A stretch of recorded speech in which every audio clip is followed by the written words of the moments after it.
Okay, the kids don't know this yet, but welcome to Thursday Thoughts with Brad.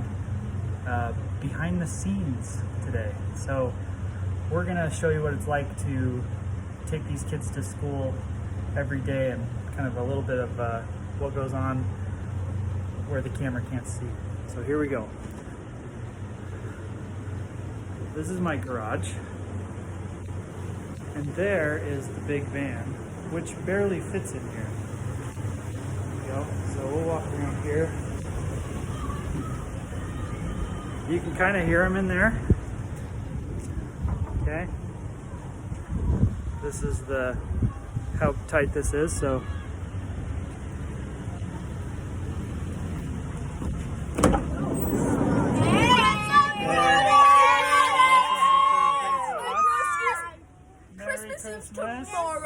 Merry Christmas. Merry Christmas. Okay. So we're gonna go. Can you wear that while you're driving so people stare at you and you're like, bit. We're gonna kind of see the back here. Hi, Howie. Say hi, Howie. Sometimes we bring the dog. Say hi. He fits. Yeah, kind of. Ryder's a little bit of a stowaway today. So, and we have. Hey, you're on camera. We have Isaac, who sits in front most of the time because he's here first all the time. Okay. All right. Here we go. Okay. We're missing a couple kids just because it's really not a school day. We're just doing this for fun. So, here we go. Okay. We're doing something. All right. Hey, Bridget! There we go. We Welcome. almost forgot about you. Do you guys like our school bus thing? Okay, so. It's not a school bus, it's the magic school bus. Well, No, that one slid down the road. The mafia van. the mafia van. This is the tricky part that sometimes I need Isaac's help with, is trying to back this giant van out of the garage. So we'll see if we can do it. Well, we're at it. We'll entertain you. Yeah. Good over here. Oh. I'm not gonna make it, so we gotta pull in the mirrors. Do a little window procedure. There we go. A little bit better. All right, we only have an inch on each side with the mirrors. We have an inch on each side. Yeah. That makes me not trust you. We're That's all right. Okay, well. If you're gonna trust anybody with cars, trust my dad. So last Thursday, we were doing our Thursday Thought, and who was it that requested that we do one on a non-school day? I think it was Emmy who just threw out the idea. She's like, can we do it this week? So we decided, since it's the week of Christmas and it's a Thursday morning, that we would go to Swig and get some hot chocolate. Yeah. And for those of you not from Utah, in Utah there are places that only sell sugar, and Swig is one of those places. That's all they sell. They just sell sugar, and they do a good job of it because there's always a line. So I thought today's Thursday Thought could be a little bit of behind the scenes of us and who our crew is. Okay, so I'm glad all of you came today. Not all of us came. I know we're missing a couple people, but that's okay. So I want to tell you guys a little bit about how Thursday Thoughts got started. And I still remember that. yes, and we actually have two Thursday Thoughts that were never recorded because we started this before we started recording. So only we're gonna stop off and pick up Emmy and see if she's here. Hey, she silenced me. Okay. So We'll give her a second. That's so funny. She's But not sleeping. We'll keep going. I was gonna sleep. So we have two Thursday Thoughts that nobody's heard of. Can just as a pop quiz, who can name one of those Thursday Thoughts? Complaining one. Okay, the complaining one. And the dog one. And the dog one. That's Okay. nice. So who can tell us the complaining one? I can. Okay, go ahead.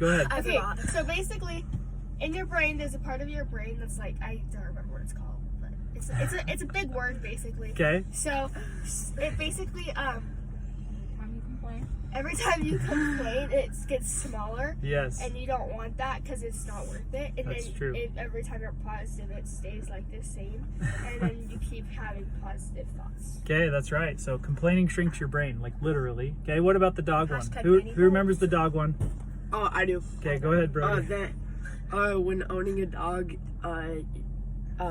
you don't have to pay or you pay for it and like get it everything it needs, but in return it doesn't have to like pay you back. All it is being there, like loving you and like being your companion. That's all they do, huh? Only animal that doesn't have to work. They don't work for a living.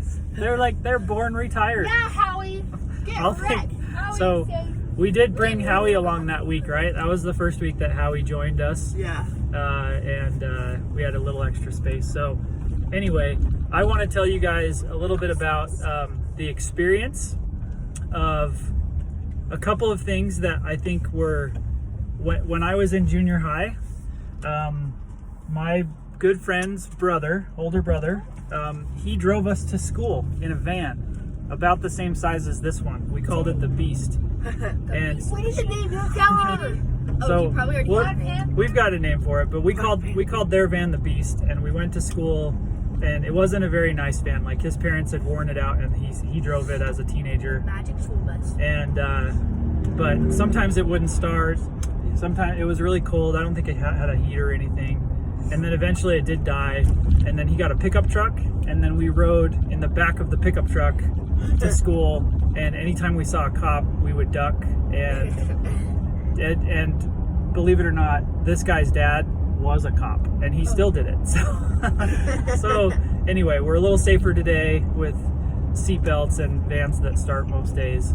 But that was a kind of a cool thing that I remember as a teenager going to junior high.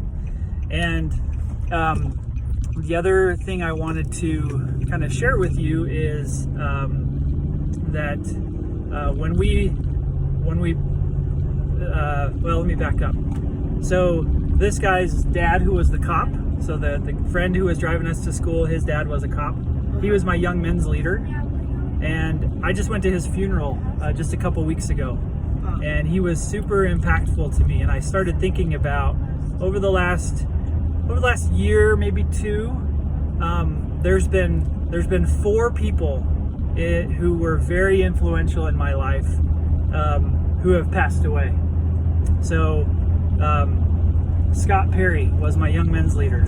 Okay, he passed away just a couple of weeks ago.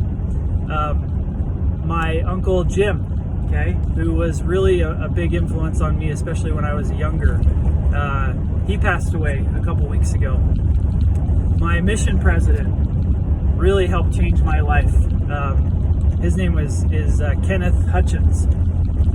He lives in Boston, Massachusetts, and he passed away this past year. And then before that, my good friend, he was my neighbor, he was my bishop, he was my boss at one point. He passed away a little longer ago than a year, but he was also very influential to me. And so these people who were just big impacts on my life have all passed away, and I've just I want to make sure that that their legacy kind of carries on, and that you guys can have good influences in your life. So when I saw this van come up for sale, I had to do a lot of convincing to convince my wife to let me buy it, because she didn't think it was very practical, and it's not, if I'm honest. We don't really need it, okay? I mean, we do, but we don't. But you like taking us to school. But and what getting us hot chocolate. and taking us mountain biking. That's right. What we've learned about having a big van is that it gives me a lot of opportunities to serve. Okay, we drove to young men's camp. We drove to young women's camp. We do carpool. That was so fun. We do mountain biking. Hitchhikers when we go skiing. We pick up hitchhikers when we go skiing, right? So lots of fun things that we probably wouldn't have otherwise been able to do because we have this big hunk of metal that can fit a lot of people. So I'm grateful for the van for that, and I'm grateful for you guys. And Merry Christmas. That's your Thursday thought. Merry Christmas, my planets. Merry Christmas. We're going to Swig, so see you later. Love you. Bye.